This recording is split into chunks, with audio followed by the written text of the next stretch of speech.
जय हिंद। देखिए, हमारे तीनों सेनाओं के जो पहले चीफ ऑफ डिफेंस स्टाफ यानी सीडीएस जो थे बिपिन रावत, अब वो हमारे बीच नहीं रहे। इनका एक शानदार करियर रहा। ये उत्तराखंड से आते थे। इनके पिताजी भी सैनिक जो लेफ्टिनेंट जनरल के पद से रिटायर हुए थे। ये हमारे सेना के थल सेना प्रमुख रहे, उसके बाद पहले सीडीएस रहे। इनका मुख्य काम तीनों सेनाओं में समन्वय स्थापित करना था। ये अपने कार्यकाल में इसको बहुत ही बखूबी अपने काम को पूरा किए थे। 1958 में इनका जन्म हुआ और आज के दिन इनका एक हेलीकॉप्टर क्रैश में ये शहीद हो गए। 14 लोग थे उस हेलीकॉप्टर में, जो खराब मौसम के कारण बताया जा रहा है क्रैश कर गया था इनका हेलीकॉप्टर। जो ये जब इन्हें कार्यभार दिया गया था तो इन्होंने सीडीएस के पद को बहुत ही बखूबी निभाया था।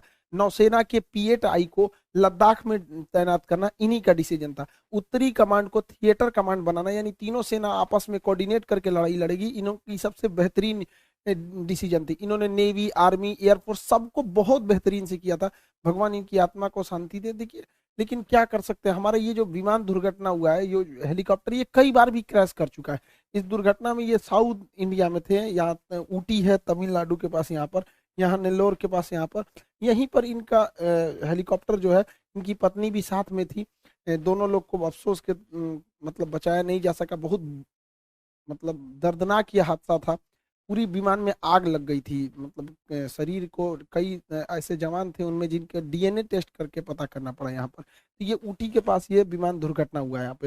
ये जो हेलीकॉप्टर है, एक्चुअली ये वीवीआईपी के लिए लाया गया था। अगस्टा वेस्टलैंड जो हेलीकॉप्टर था, जब वो करप्शन का शिकार हुआ तो मी 17 V5 को एडवांस है, ये मी 17 का एडवांस वर्जन है।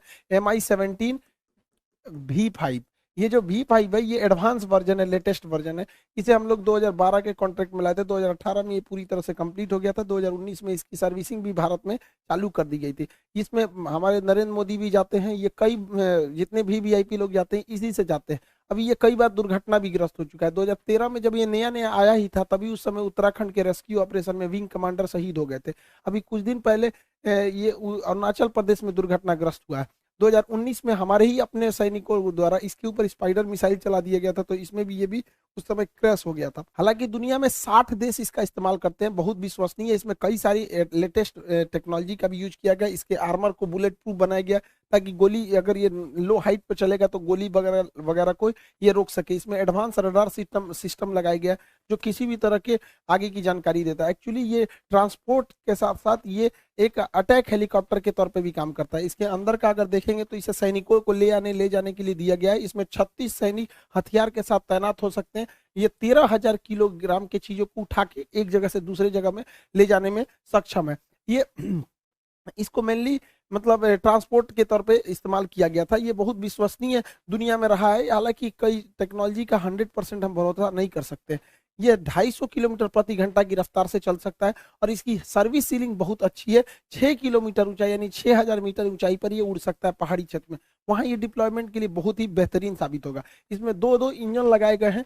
ट्विन इंजन पे ये काम करता है। नाइट विजन है इसमें, ऑनबोर्ड है ये। इसमें हर चीज की नई एडवांस टेक्नोलॉजी लगाई गई है। फिर भी ये आए दिन दुर्घटनाग्रस्त होता है। हेलीकॉप्टर में कई ऐसे मतलब देशों में भी ऐसी घटनाएं इसकी रिकॉर्ड की गई है। इसमें on board navigation system, radar, advance radar system को लगाया गया है। ऑन बोर्ड वेदर रडार को लगाया गया है कि मौसम कैसा है उसके आधार पे भी जानकारी दी जाए। हालांकि प्रथम तो यही कहा जा रहा है कि ये जो विमान दुर्घटना हुआ है इसके पीछे मौसम खराब को जिम्मेदार बताया जा रहा है। हालांकि वायुसेना ने इसके लिए जांच के आदेश दिए हैं।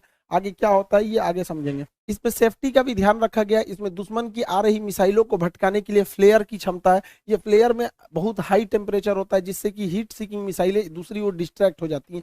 इसमें एडवांस एविएशन सिस्टम को दिया गया है।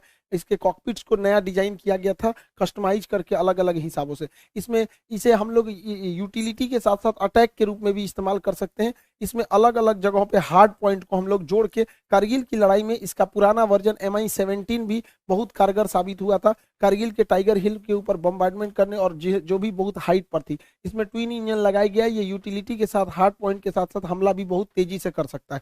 इसमें कई सारे मिसाइलों को लगाया जा सकता है, अलग अलग तरह के। इसमें मशीन गन है, सब मशीन गन है, ऑटोमेटिक गन है, रडार, रॉकेट्स है, मिसाइल फायर करने की क्षमता है।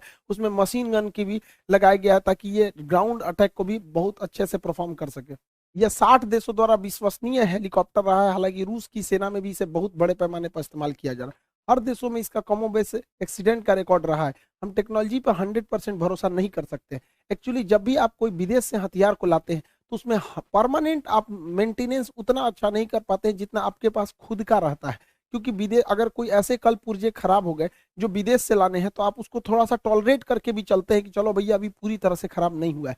लेकिन वही अगर हम अपना हेलीकॉप्टर देखेंगे, ध्रुव जो इसे हम बना रहे हैं, तो अभी हमको स्वदेशी बनाना पड़ेगा। लेकिन क्या करें, भारतीय सेना में स्वदेशीकरण, मेक इन इंडिया को सबसे ज्यादा अगर किसी ने बढ़ावा दिया था सेना में, तो बिपिन रावत जी ने ही दिया था। अब कई सारे ऐसे हथियार, ऐसे सारे ऐसे इंस्ट्रूमेंट थे जिसपे आयात पर बैन लगा दिया गया था। पहली बार भारत जो है इसराइल के बराबर हथियार एक्सपोर्ट करने में जा रहा है। तो ये भारत के लिए एक अच्छी खबर थी। खैर, बिपिन रावत जी जो थे, जब तक उन्होंने भारत रहे, भारत माता की सेवा ही किए रहे। अब उनको होनी को अब कोई क्या टाल सकता है। अब आगे सरकार को डिसीजन लेना है कि अब किसी अगला चीफ ऑफ डिफेंस स्टाफ नियुक्त किया जाता है। इसके अलावा एक रेलवे की भी सूचना थी, जो अभी हम लोगों ने 1 दिसंबर को जो डिजिटल स्ट्राइक किया था, आप लोगों ने भी इसमें बढ़ चढ़ के हिस्सा लिया था। तो रेलवे ने भी अपने सारे एग्जाम डेट को बता दिया है। वो 15 जनवरी को एनटीपीसी सीबीटी 1 का रिजल्ट दे देगी और 14 से 18 फरवरी को सीबीटी 2 का एग्जाम ले लेगी। साथ ही रेलवे ग्रुप डी को भी 23 फरवरी से स्टार्ट कर देगी। अब बेरोजगारी इतनी हाई लेवल पे है, महंगाई, कोरोना में लोगों का रोजगार छीन लिया, और हमारे ज्यादातर स्टूडेंट जो है वो पुअर फैमिली से, जिसके पिताजी किसी के सब्जी बेचते हैं, कोई छोटा मोटा काम पे। तो हम आप लोगों से भी हमेशा से हम यही सोचे हैं कि आपको क्वालिटी के साथ साथ आप लोगों को बेहतरीन कंटेंट के साथ सबसे कम फी में दिया जाए।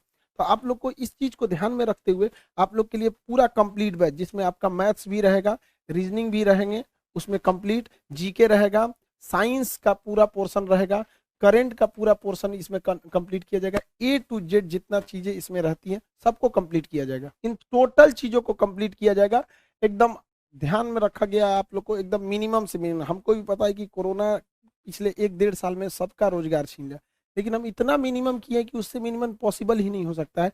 250 रुपये में आपको टोटल चीजें, आप खुद सोच सकते हैं कि इससे मिनिमम पॉसिबल ही नहीं हो सकता। इसमें हमारा टैक्स भी शामिल रहता है, जीएसटी, इनकम टैक्स वगैरह वगैरह। 50% तो सर्वर कॉस्ट, इस सब में सब चला जाता है, टैक्स वगैरह। तो इससे मिनिमम में बाबू पॉसिबल ही नहीं हो सकता है। तो इसमें ज़्यादा एडमिशन हम लोग नहीं ले पाएंगे। तो शुरुआत में जो एडमिशन होंगे वही इस फीस में हो पाएंगे, क्योंकि आपको भी पता है बाबू, इतना में आजकल समझ रहे हैं ना, इसमें 10वीं क्लास के टीचर जो भी बच्चों को जो पढ़ाते हैं, इतना मिनिमम रहता है। तो फिर भी आप लोग आगे जाके देश सेवा करेंगे। हमको भी इस चीज को फील करते हैं कि सबकी रोजगार को छीना था कोरोना ने। तो ये एक मौका मिला है, आप अपने माँ बाप का नाम रोशन करिए, सेटल होइए। क्योंकि कोरोना ने साबित कर दिया है कि अगर आप गरीब फैमिली से हैं तो आपको एक सेटल्ड जॉब की बहुत जरूरत है, वरना कोरोना किसी को भी सड़क पे ला सकता है। आई होप आप इसको जल्दी से इनरोल होंगे, और ऊपर वाला हमारे बिपिन रावत जी की आत्मा को शांति दे। मिलेंगे नेक्स्ट क्लास में। जय हिंद।